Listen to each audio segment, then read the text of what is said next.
ground mixing plant. As you can see, this ground mixing plant included two tanks. This one is the mixing tank, and this one is the temporary storage tank. We also called it educator tank.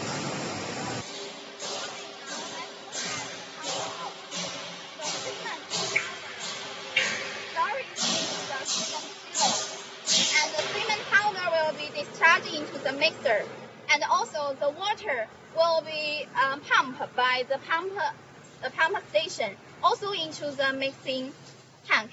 After mixing, the mud will be conveying into the temporary storage tank, also the elevator tank.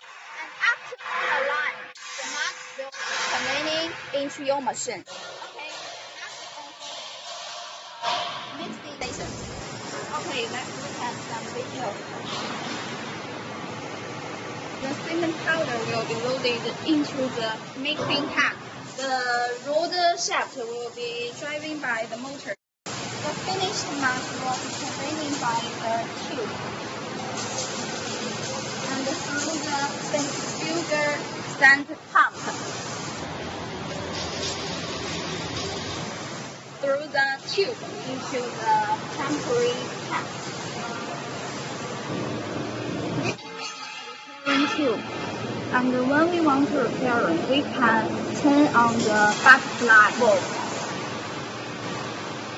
And then turn off the butterfly valve. Okay. Cleaning cleaner for cumulated cleaning. This is the first one. The second one.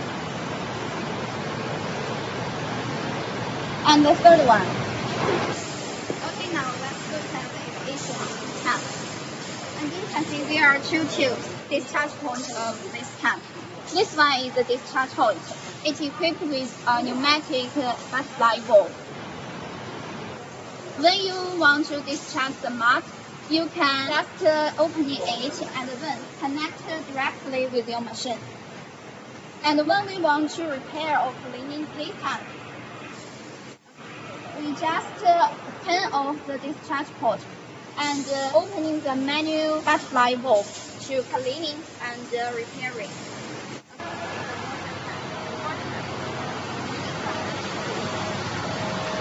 Through the tube, that is water winning tube and into the mixing tank. And also, when the temporary tank wants cleaning, it also can be pumped into